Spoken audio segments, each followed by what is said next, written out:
سلام على آل طه وياسين سلام على آل طه وياسين سلام على آل خير النبي سلام على آل خير النبي. أعوذ بالله من الشيطان الرجيم. بسم الله الرحمن الرحيم. الحمد لله رب العالمين والعاقبة لأهل التقوى واليقين والنار للعاصين والمعاندين والمنافقين والصلاة والسلام على أشرف الأنبياء والمرسلين سيدنا ومولانا أبي القاسم محمد صلى الله عليه وآله وسلم وعلى آله الطيبين الطاهرين المعصومين المنتجبين ولعنة الدائمة على أعدائهم أجمعين من الآن إلى قيام يوم الدين. رب اشرح لي صدري ويسر لي أمري واحلل عقدة من لساني يفقه قولي وأفوض أمري إلى الله إن الله بصير بالعباد. أما بعد، قال الله تبارك وتعالى في قرآن المجيد وفرقان الحميد: قل لا أسألكم عليه أجرا إلا المودة في القربى. سب سے پہلے جہاں جہاں تک ہماری یہ آواز جا رہی ہے، جو سامعین اور ناظرین ہیں، ان کی خدمت میں سلام عرض کرتا ہوں، اور اس کے بعد جو موضوع ہم نے اس گفتگو کے لیے انتخاب کیا ہے وہ محبت اہل بیت اور اس کے تقاضے ہیں۔ گزشتہ محفل میں ہم نے آیے مودت جو سورہ شعراء کی 23ویں آیت ہے، اس کی ذیل میں کچھ گفتگو کی، جس کا خلاصہ یہ ہے کہ آیے مودت میں جو فی القربہ میں القربہ آیا ہے وہ اہل بیت کے مترادف ہے۔ اس لفظ کا معنی رشتہ دار اور قریبی رشتہ دار ہے، اور اہل بیت بھی رسول خدا کے وہ رشتہ دار ہے جو سب سے زیادہ قریب ہوں۔ پھر ہم نے عرض کر دیا تھا کہ یہاں پر اہل بیت سے مراد اہل بیت رسالت اور نبوت ہے۔ بیت جو عربی کا لفظ ہے جس کے معنی گھر ہیں، اگرچہ عرف میں اور لغت میں جو افراد کسی کے ساتھ زندگی بسر کرتا ہے اور اس کے ساتھ رہتے ہیں، ان سب پر اہل خانہ کی یہ اصطلاح ان کے لیے صحیح ہے۔ ہم نے بیت کی دو قسمیں بیان کی تھی، ایک بیت سکونت ہے، جہاں جہاں پر اہل لغت نے اور عرف میں معنی کیا جاتا ہے وہ بیت سکونت ہیں، لیکن قرآن کی روشنی میں اور خصوصاً آیے مودت کی روشنی میں، حدیث ثقلین اور پیغمبر اسلام کے دوسرے متواتر اور معتبر احادیث کی روشنی میں جو روایات اہل بیت کرام سے وارد ہوئی ہیں، ان کی روشنی میں یہاں پر بیت سے مراد بیت سکونت نہیں ہے، بلکہ بیت نبوت اور بیت رسالت ہے۔ عرض کیا تھا جناب عائشہ اور جناب ام سلمہ ام المؤمنین ہے، ان کی یہ روایت ہے کہ آیے مباہلہ کے نازل ہونے کے بعد جب پیغمبر اسلام نے نصارائے نجران سے مباہلہ کرنے کے لیے تشریف لے گئے، اس سے پہلے پنجتن پاک کو جمع کرنے کے بعد فرمایا اللہم ہؤلاء اہلی، اور اس کے بعد آئے مودت کی تلاوت کی۔ تو خود پیغمبر اسلام نے بیت نبوت اور بیت رسالت کو مشخص اور معین کیا ہے، اگرچہ جناب عائشہ اور جناب ام سلمہ اور دیگر ازواج پیغمبر بیت سکونت میں شامل ہیں، اور خود ام سلمہ اور عائشہ جناب عائشہ آ کر پیغمبر اسلام سے یہ تقاضا کہ ہم بھی اس چادر میں داخل ہو سکتی ہے یا نہیں، تو پیغمبر اسلام نے ان کو روکا۔ اس کا مطلب یہ ہے کہ جو بیت نبوت ہیں اس میں ازواج بھی شامل نہیں ہیں، اگرچہ پیغمبر اسلام کے گھر میں اور بیت سکونت میں وہ رہتی تھی، اور یہ اہل سنت کی روایت ہے، اس میں کسی کا اختلاف نہیں ہے کہ حدیث کساء اور چادر کساء میں صرف پنجتن پاک کو پیغمبر اسلام نے جمع کر کے فرمایا یہ میرے اہل بیت ہیں۔ آیت تطہیر کے نازل ہونے کے بعد یہ اہل سنت کی آیت تطہیر کے ذیل میں جتنے بھی آپ مفسرین اہل سنت نے نقل کیا ہے، وہ روایت خصوصاً الدر المنصور میں سیوطی اور دیگر روایی اور غیر روایی تفاسیر اہل سنت میں آپ ملاحظہ کر سکتے ہیں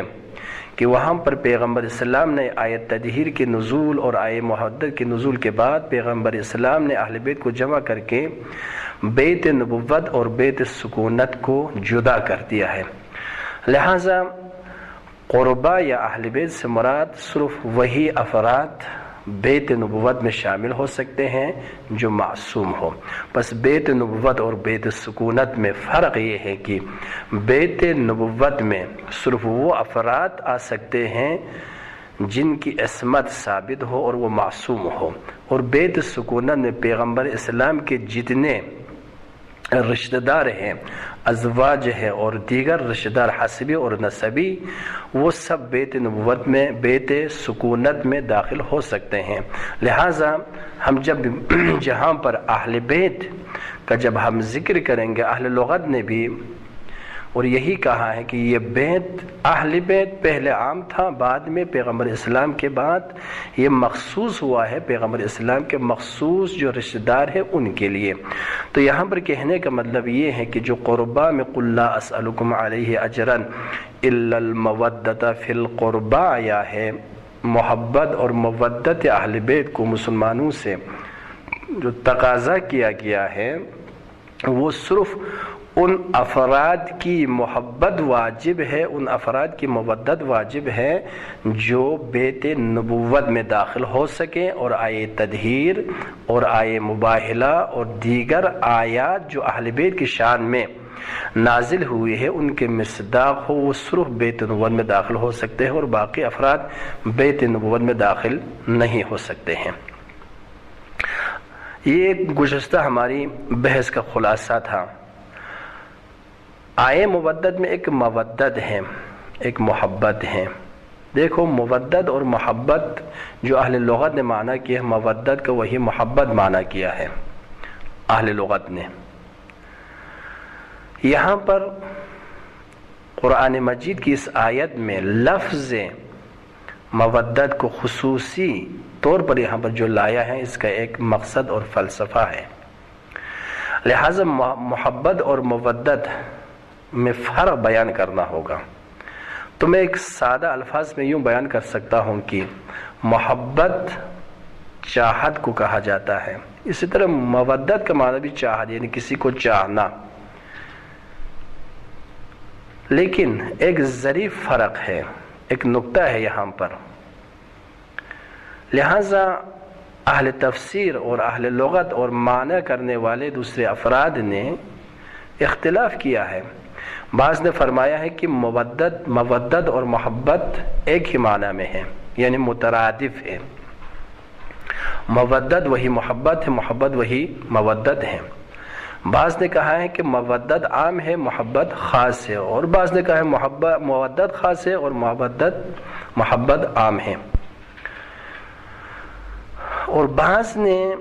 ایک ظریف نقطہ بتایا ہے کہ مودت محبت کا معلول ہے، یعنی محبت چاہت کو کہا جاتا ہے، یعنی کسی کو چاہنا،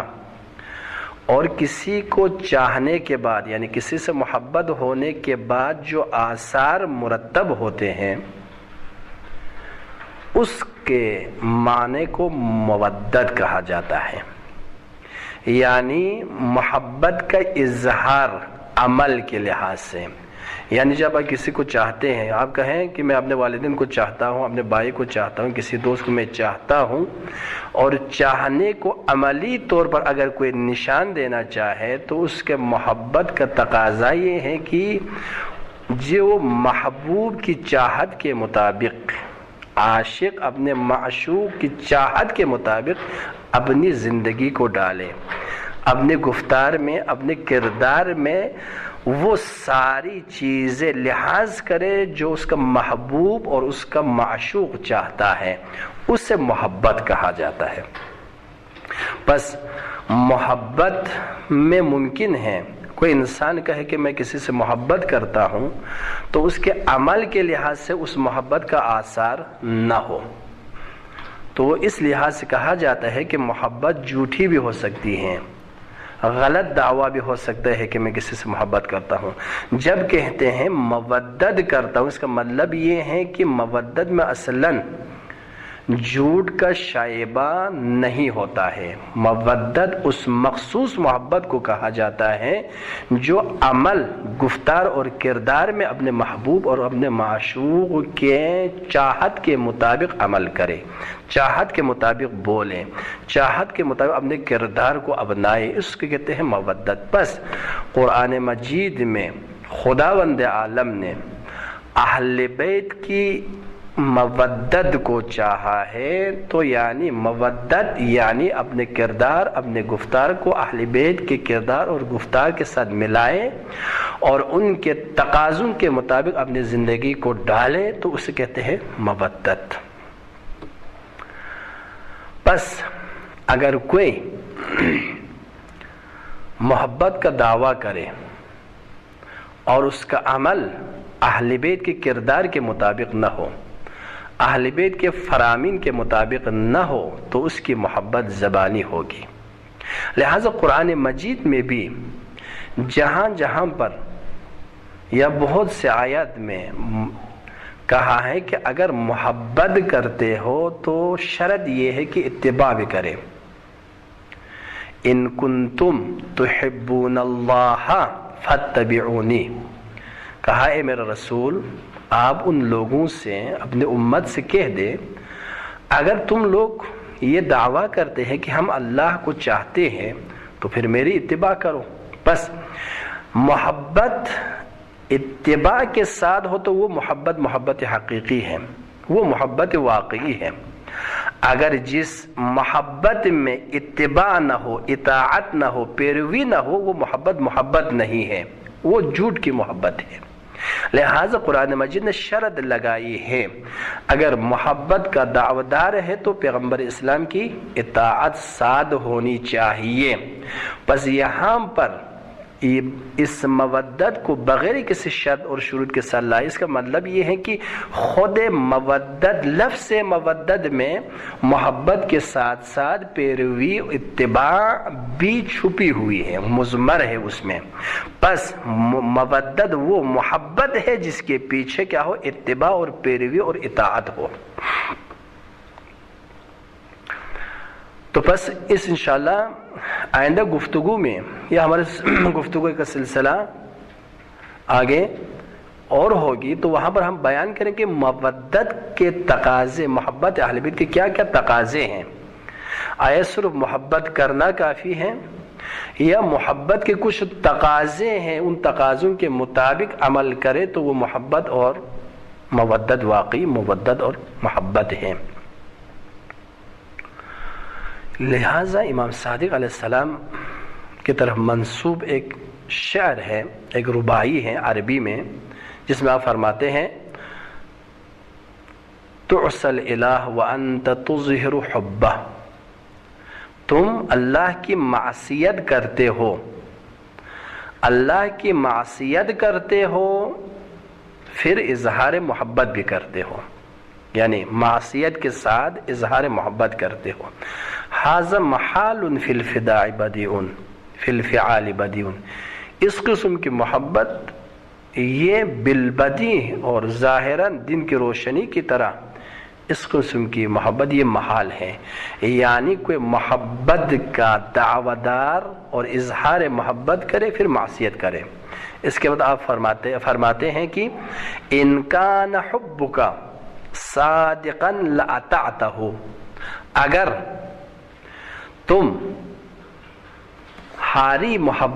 تمہاری محبت ان کان حبک صادقا، اگر تمہاری محبت صادق ہے،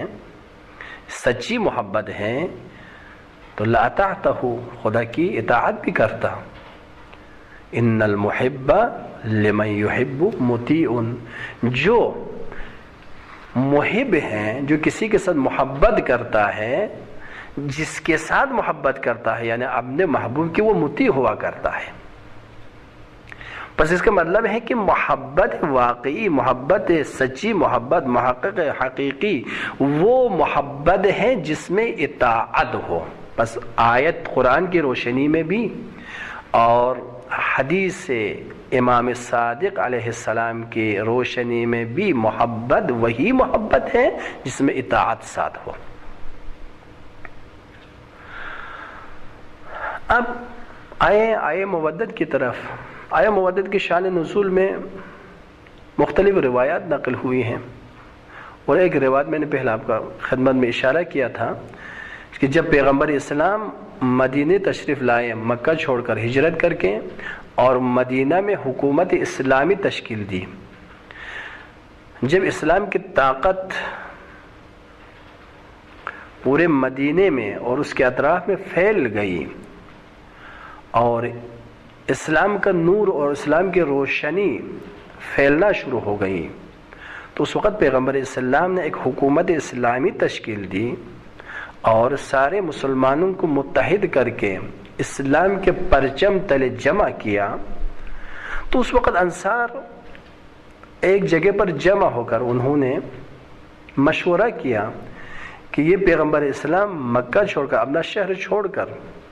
خانہ خدا چھوڑ کر ہماری ہدایت کے لیے، ہمیں ضلالت سے نکال کر، گمراہی سے نکال کر ہدایت کی طرف لائے ہیں، تو ہمارا وظیفہ بنتا ہے، وہ مہاجر ہیں، اپنے گھر بار چھوڑ کے آئے، ان کے پاس کچھ نہیں ہے، اور اس کے پاس مختلف افراد آتے ہیں، مہمان آتے ہیں، ملنے کے لیے آتے ہیں، تو ان کے لیے کچھ خرچ و مخارج ہونا چاہیے، لہٰذا ہم اپنے مال سے کچھ نکال کر پیغمبر اسلام کی خدمت میں لے جائیں گے، تو پیغمبر اسلام کی خدمت میں پیش کریں گے۔ جب یہ شور و مشورہ ہو کر پیغمبر اسلام کی خدمت میں یہ سارے جمع ہو کر آئے، اور انہوں نے اپنی گفتگو پیغمبر اسلام کے سامنے پیش کی، تو پیغمبر اسلام منتظر رہیں، اور جبرائیل امین یہ آیت لے کر آئے، قُلْ لَا أَسْأَلُكُمْ عَلَيْهِ أَجْرًا إِلَّا الْمَوَدَّةَ فِي الْقُرْبَى، اے میرے رسول آپ کہہ دو اپنے اصحاب سے، اپنے انصار سے، میں اس رسالت کے اجر میں، اس کی مزدوری میں، تعلیمات الہی کو پہنچانے میں تم سے کسی چیز کا تقاضا نہیں کرتا ہوں۔ اگر تم لوگ کچھ دینا چاہتے ہی ہو تو میرے اہل بیت کے ساتھ محبت کرو، میرے اہل بیت کے ساتھ مودت کرو، یعنی اہل بیت کی پیروی کرے، اہل بیت کی اطاعت کرے، اہل بیت کا اتباع کرے۔ تو یہاں پر اس آیے مجیدہ سے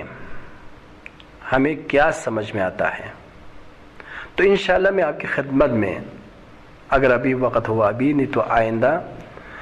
بتائیں گے کہ آیے مودت سے محبت کے علاوہ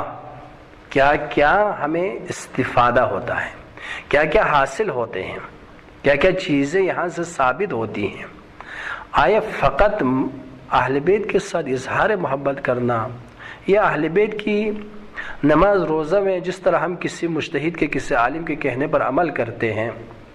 فقہی مسائل میں کسی مجتہد کی طرح ہم رجوع کرتے ہیں، اسی طرح اہل بیت کی طرف رجوع کرنا فقہی مسائل میں، نماز کے مسائل میں، روزے کے مسائل میں، حج کے مسائل میں، اور روزمرہ انسان کے مختلف مسائل ہوتے ہیں، ان مسائل میں صرف اہل بیت کی طرف رجوع کرنا اور ان سے مسائل پوچھنا اور اسی کے مطابق عمل کرنا کافی ہیں، یا اس آیت کے کچھ اور تقاضے ہیں؟ واقعاً جب یہ آیت رسالت کے بدلے میں ہے، اور یہ نقطہ بھی عرض کرتے چلوں، رسالت کی کتنی اہمیت ہے، نبوت کی کتنی اہمیت ہے، پیغمبر اسلام کی کتنی اہمیت ہے۔ ہم جب بازار میں جاتے ہیں کسی چیز کو خریدنے کے لیے، کسی دکاندار سے کسی چیز کو خریدتے ہیں، معاملہ کرتے ہیں، تجارت کرتے ہیں، تو ثمن اور مسمن یعنی قیمت اور اس مال کے ایک سنخیت ہونی چاہیے۔ ان دونوں کے درمیان جب کسی چیز کو تول کے دیتے ہیں اور جو قیمت آپ دیتے ہیں اس کا موازنہ کرنا چاہیے کہ جس چیز کو میں قیمت میں دے رہا ہوں اور جو چیز میں لے رہا ہوں یہ دونوں معاملہ میں ہم وزن ہیں، کیا ان دونوں کی قیمت ہو سکتی ہے یا نہیں ہو سکتی ہے؟ اگر کوئی چیز قیمتی چیز دے دے اور اس کی قیمت کم لے لیں، یا قیمت زیادہ لے لیں، جو چیز آپ لے رہے ہیں وہ اس کی قیمت اتنی نہ ہو، تو پھر ہم اس آدمی کو ایک سادہ لوح سمجھیں گے حتی اقل۔ لہٰذا یہاں پر ایک اہتمام کے ساتھ، اور جس شان نزول کو اہل سنت کے مفسرین میں بھی نقل کیا ہے، اور مہاجرین آئے تھے پیغمبر اسلام کی زحمات کا بدلہ دینے کے لیے، پیغمبر اسلام نے جو تعلیمات الہی پہنچائے تھے، ان کی ہدایت کی تھی، ان کا بدلہ اور عوض دینے کے لیے۔ تو اس کا مطلب یہ ہے کہ یہ جو اجر دیا جا رہا ہے اور جس اجر کو خدا تقاضا کر رہا ہے، رسول اسلام جس اجر کو چاہ رہے ہیں، ان دونوں چیزوں میں ایک سنخیت ہونی چاہیے۔ بس آپ اور میرے ذہن میں اور تعلیمات اسلامی کی روشنی میں اجر رسالت، پیغمبر کی رسالت، خود پیغمبر اسلام جو رحمت للعالمین ہے، خاتم النبیین ہے، افضل کائنات ہے، تمام انبیاء سے افضل ہے، برتر ہے، اس نبی کی اجر رسالت ہے، اس نبی کی نبوت کی مزدوری ہے۔ تو یہاں سے اندازہ ہوگا کہ مودت اہل بیت کتنی قیمتی چیز ہے، اس کی کتنی اہمیت ہے۔ پس جتنی اہمیت خود رسالت کی ہے، جتنی اہمیت خود نبوت کی ہے، قرآن کی ہے، تعلیمات الہی کی ہے، اتنی اہمیت اس کے جو اجر کے بدلے، اس سے جو بدلے دیا جا رہا ہے اس کی بھی ہونی چاہیے۔ ایک عقلی تقاضا ہے، ایک عرفی تقاضا ہے۔ لہذا اہل بیت کی عظمت، اہل بیت کا مقام اور اہل بیت کی شان کو رسالت اور نبوت سے تولنا ہوگا۔ جتنی اہمیت ہمارے ذہن میں، ہمارے عقل میں اور ہمارے کوتاہ ذہنوں میں عظمت پیغمبر، رسالت کی عظمت، نبوت کی عظمت آ سکتی ہے، اتنی عظمت اور اہمیت اہل بیت کی بھی ہے۔ بس جو اجر اتنے عظیم ہو اس کو صرف سارے سادگی میں ہم نہ لے لیں، نہ کہیں کہ محبت صرف اظہار محبت ہم چاہتے ہیں اہل بیت کو۔ اسی یہی وجہ ہے کہ شیعہ جو اہل بیت کی تعریف کرتے ہیں اور اس آیت کی تفسیر کرتے ہیں مفسرین، اور اہل سنت کے ہمارے برادران ہیں وہ مفسرین و محدثین جس آیت کی جو تشریح اور تفسیر کرتے ہیں آسمان اور زمین کا فرق ہے. برادران اہل سنت جو دانشمندان اور دانشور اور مفسرین ہیں محبت کو اظہار محبت اظہار علاقہ اور چاہت سے تعبیر کی ہیں. لیکن جب ایک شیعہ مفسر آیے مودت کی تفسیر کرتے ہیں تو آیے مودت کی تفسیر کچھ اور طریقے سے کرتے ہیں اور جو اہل سنت مفسرین آیے مودت جو استفادہ کرتے ہیں جو شیعہ مفسر آیے مودت سے استفادہ کرتے ہیں اس میں کافی فرق ہے. انشاءاللہ میں آئندہ عرض کروں گا کہ آیے مودت سے خود ظاہر آیت سے جو حاصل ہوتی ہے وہ اہل بیت کے ساتھ محبت کرنا اور مودت کرنا کیا ہے؟ واجب ہے. اس کے بعد اہل بیت کی اطاعت، اہل بیت کی عصمت، اہل بیت کی امامت، اہل بیت کی ولایت، یہ ساری چیزیں آیے مودت سے استفادہ کر سکتے ہیں اور کرنا چاہیے، نہیں تو اس آیت کا کوئی خاص مقام نہیں ہوگا. لہٰذا ہماری اس مختصر گفتگو کا خلاصہ آج یہ ہوا کہ ہر محبت کو مودت نہیں کہا جاتا. بس ایک جو علوم اسلامی کے مطالعہ کرتے ہیں یا وہ پڑھتے ہیں وہاں پر بتاتے ہیں کہ محبت اور مودت میں ایک نسبت ہے، عموم و خصوص مطلق کی نسبت ہے. ہر مودت محبت ہے لیکن ہر مودت محبت نہیں ہے. پس مودت محبت سے بالاتر ہے اور اس کی اہمیت زیادہ ہے. اور اس کے علاوہ محبت فقط اظہار نہیں ہے بلکہ محبت واقعی وہی محبت ہے جس میں اطاعت ہو. بس جہاں جہاں پر محبت کے اظہار کرے لیکن اطاعت نہ ہو تو وہ محبت واقعی نہیں ہوگی. اور اس کو ہم نے آیت کے ذریعے اور امام صادق کے فرمان کے ذریعے ثابت کر دیا کہ اظہار محبت کافی نہیں ہے بلکہ اطاعت ہونی چاہیے. بس اہل بیت کی محبت کا لازمہ یہ ہے کہ ہم اپنے پوری زندگی اور تمام زندگی کے تمام مراحل میں اہل بیت کی پیروی کرتے جائیں اور اہل بیت کی اطاعت کریں. انشاءاللہ آئندہ ہم اسی کے ذیل میں اور اہل بیت کی جو عظمت ہیں دوسری آیات اور آیہ مودت سے انشاءاللہ بیان کرنے کی کوشش کروں گا. اور خداوند عالم سے میری دعا ہے جن افراد ہماری اس گفتگو کو سن رہے ہیں یا دیکھ رہے ہیں خداوند عالم ان سب کو، ہم سب کو اور تمام مسلمانوں کو، موالیان اہل بیت کو اس دنیا میں اہل بیت کی محبت اور واقعی محبت اور آخرت میں اہل بیت کی شفاعت ان کو نصیب فرما. والسلام علیکم ورحمۃ اللہ وبرکاتہ.